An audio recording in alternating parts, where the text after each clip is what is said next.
Yes, guys, they open. Okay, I am in my friend's 2004. Every year, I have to trick this damn thing to pass. So, now what I've done, I wouldn't call it illegal. I haven't done anything illegal, but what I've done is tricked the computer into thinking our monitors won't run.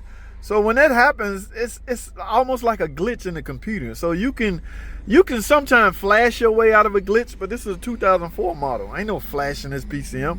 At least I don't have the the necessary stuff to flash it. So there are some things you can do. I'll talk about on another video. But for now, I want to make sure this damn thing gonna pass. So what I have here is my laptop. I don't have my scan tool. This is a 04.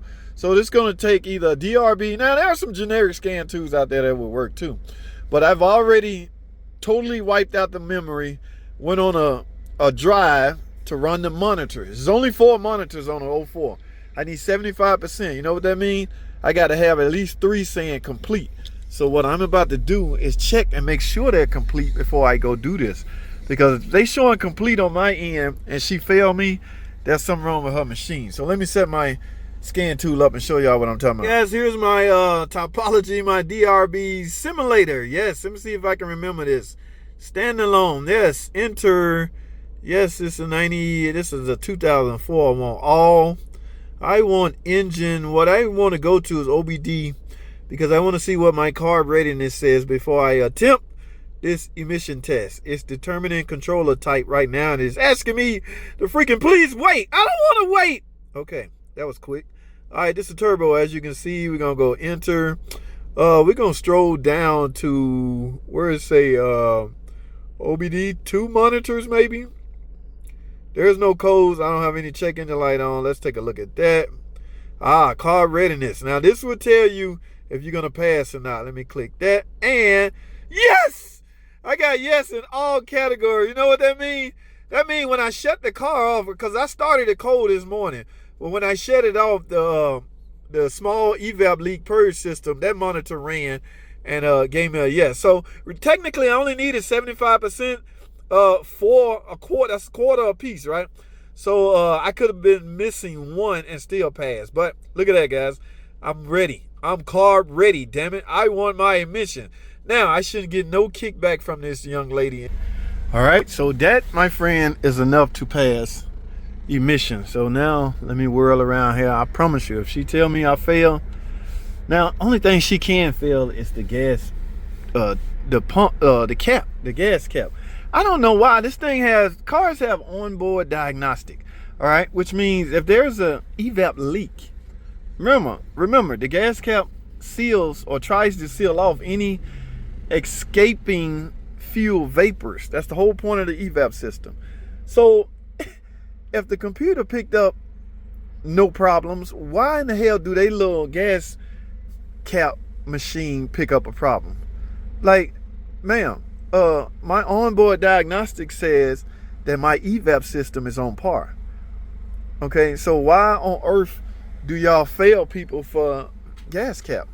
Now, I can't blame that on a stake in gas caps. They have stock in gas cap. They just want you to buy their gas cap. You know how people is.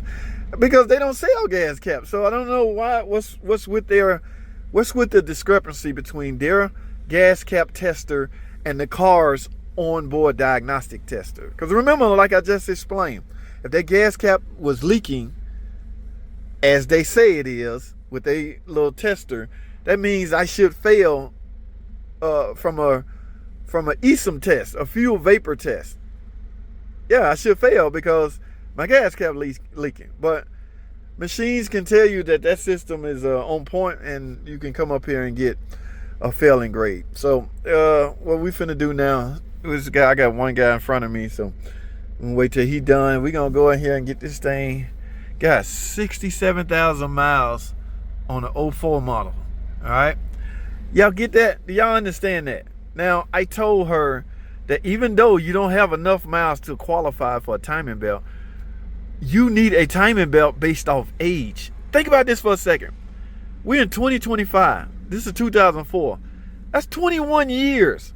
Okay, your belts or there are car parts that could fail from a time standpoint, not from a use standpoint. Those are two different things. This timing belt is technically not used to the point where you should replace it, because I'm a 80,000 mile guy as far as timing belts. It used to be 100, but I dropped it on a PT Cruiser. All right, so this belt needs to be replaced just because of its age. It is 21 years old, brittle. All belts should be replaced after so long, whether the car ain't been driven enough to justify use. So we talking time, but she don't have that kind of money, or she don't want to spend that because she don't see a problem. Now, when the timing belt break, yeah, go ahead and fix it. Why don't you fix it?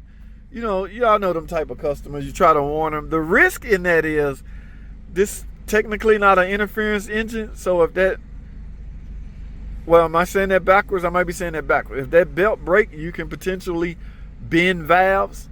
No, the piston may not come up high enough to smash the valves, but the valves can hit each other. I always have a hard time explaining that to people. Yeah, if that belt, depending on how high a RPM that engine is spinning over, and that belt snap, obviously timing is off at that point. All right, there's no top dead center at that point. So those valves can come down at the wrong time or at the same time and clash into each other. Boom, you need a cylinder head at that point. Nobody's trying to repair that. I've done a bunch of them. So that didn't have piston contact, but they have valve damage because the valves hit the valves. Yes, I've been around that long. The king of these damn PT Cruisers. All right, actually they call me JT freaking Cruiser.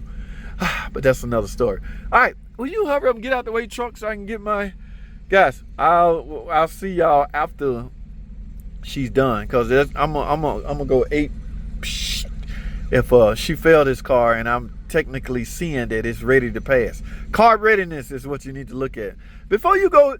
Listen, let me say this. All right, I don't know why people still run to emission place with a big ass check engine light on, thinking they gonna pass. That's the whole point. You're not gonna pass, and these places gonna continue running the test.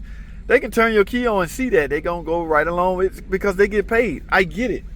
Get paid, make your money, but you know that person is gonna fail. All right. Yeah, they go right along. Don't go up to the emission place with a damn check engine light on, or for that matter, not knowing if you're gonna pass. You should already know if you're gonna pass if you're mechanically inclined. Grab a scan to look at carb readiness and see if you're ready. The average state requires 75%. If you only got 4, that means you can't lose but 1. Yeah, pretty straightforward. All right, let's see what happens, guys. Here we go.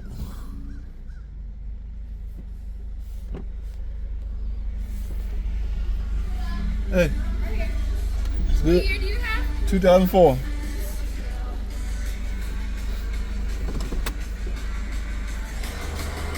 Whoa, I'm scared of dogs. I ain't getting out.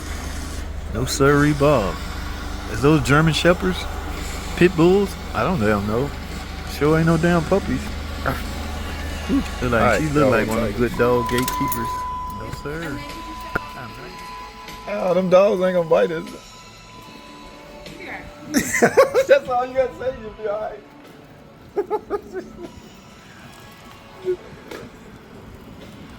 Stay.